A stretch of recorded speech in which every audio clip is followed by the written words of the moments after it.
Now, the Detroit Lions, man, I was on Twitter the other night and I saw a Chicago Bears fan talking about why the Detroit Lions getting so much hype. These boys haven't been anything since blah, blah, blah, blah, blah. They haven't won a championship since blah, blah, blah, blah, blah. Like, who cares? Stop trying to judge teams based off history. The Detroit Lions that you knew from way back when is not the same Detroit Lions team that you are about to see this season. You want to know why people are hyped up about the Detroit Lions this year? Maybe it's because they went 8-2 in their last 10 games. Their only losses during that stretch came to the Buffalo Bills on Thanksgiving, which they narrowly won that game. They only lost 28-25. Then they had that upset loss to the Carolina Panthers when the Carolina Panthers were smacking them on the ground. And don't say, oh, JT, like they only went 8-2 during that stretch because they didn't play any good teams. They beat 3 playoff teams, fam. They beat the New York Giants 31-18. They smacked Jacksonville 40-14. And they beat the Minnesota Vikings 34-23. So it's not like they were beating bad teams. They were beating playoff teams. And not just by one score. They were smacking them by a pretty good margin. Jared Goff was playing at a top 10 level during the second half of last season. Some of you guys may not want to admit it, but Jared Goff this year very well could be a top 10 quarterback. He completed 67% of his passes, 15 touchdowns to 0 interceptions during the second half of the 2022 NFL season. You have offensive coordinator Ben Johnson returning. This guy was getting head coaching interviews. You have a top 5 offensive line.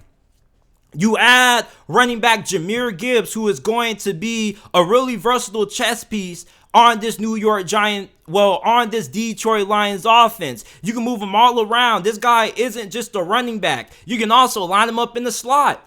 He's a really good route runner for a running back. And if you keep him at running back, not only is this guy a home run threat every time he touches the football, but also how many linebackers in the NFL are going to be able to cover Jahmyr Gibbs? I mean, he's really fast and he runs incredibly good routes for a running back.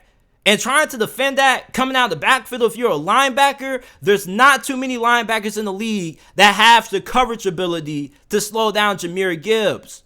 You also have David Montgomery, who's a pretty solid back. This defense is most definitely going to be way better this season compared to what it was last year. This defense was the Achilles heel for the Detroit Lions. They had to damn near outscore everybody to win.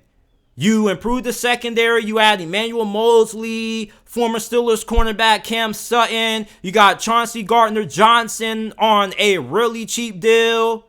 And then you draft linebacker Jack Campbell, who many Lions fans were hoping to get going into the draft. You also get a really good defensive back in Brian Branch out of Alabama. And your pass rush is pretty good with Aiden Hutchinson, James Houston, although I would have loved for them to find a way to get Jalen Carter. Imagine if they had Jalen Carter with Aiden Hutchinson and James Houston.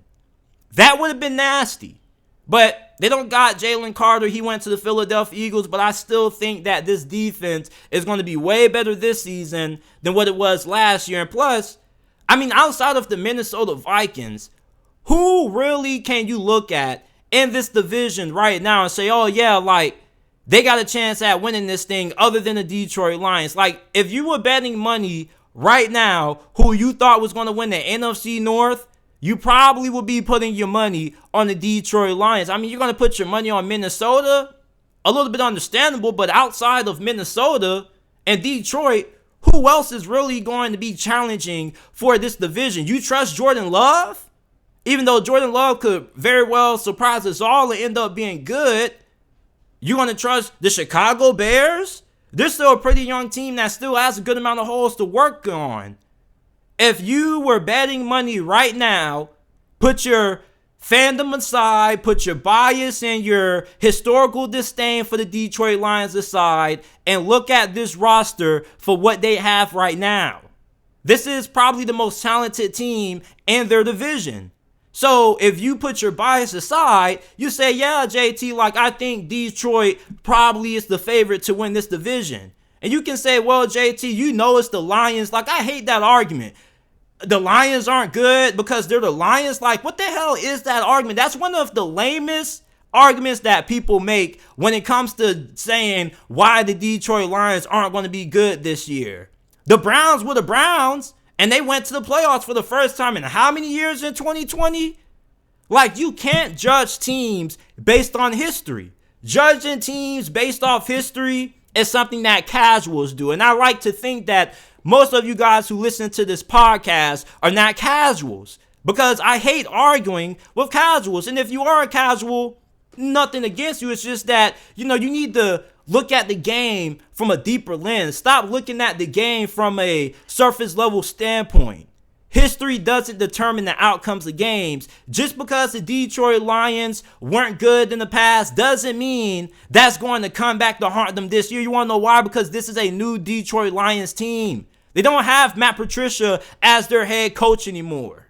You don't have Bob Quinn as your GM anymore. This is a completely new Detroit Lions team and organization from the one that many of you guys previously known. They don't have Jim Caldwell as their head coach anymore. This is a new team. You guys have to judge teams for what they are right now and stop judging teams based off their past, because history does not determine the outcomes of games. The Detroit Lions are going to have one of the most explosive offenses in the NFL this year, and their defense is probably going to be a top 15 unit, and that's at worst case scenario. This is one of the best rosters in the NFC, top to bottom.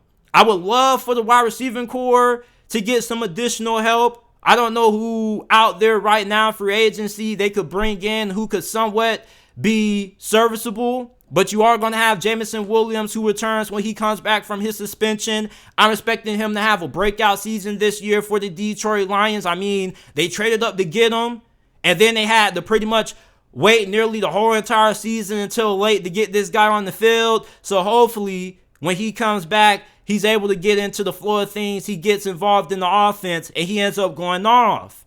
The Detroit Lions, man, this team is getting hype because they went 8-2 their last 10 games and they have a really good roster. Top 5 offensive line. Jared Goff was playing at a top 10 level at the end of last year. Your defense has improved. And Dan Campbell, man, this is somebody who is one of my favorite head coaches in the NFL. And I think a large reason why the Detroit Lions have so many primetime games this year is because people want to watch the Detroit Lions. You want to know why? Because the Lions were kind of the Cinderella of the NFL last season. Everybody was rooting for the Detroit Lions. Even if you were a fan of the opposing team, you still were rooting for Detroit at times. Just be honest, you didn't, if your team beat Detroit, you was like, okay, yeah, we beat the Lions. But if your team lost to Detroit, you was like, man, I mean, we lost to the Lions, but I'd rather not lose to a better group of guys than Detroit. I mean, how can you not root for Dan Campbell? I remember when Dan Campbell was breaking down after a loss, just breaking down, tears in the post-game press conference. That's raw emotion. You can tell, the Detroit Lions, this locker room, they rally behind Dan Campbell. He gets these guys amped up. He kind of reminds me a little bit of Mike Tomlin in a sense. He's a motivator. He knows how to get the most out of his guys. The Detroit Lions, man, I think that this team is going to live up to the hype.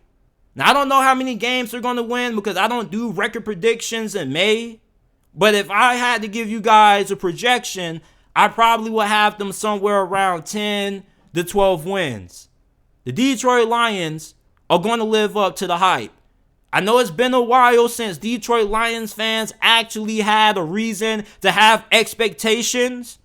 But this Detroit Lions team, I would be extremely, extremely surprised if this team wasn't as good as what a lot of people think they will be.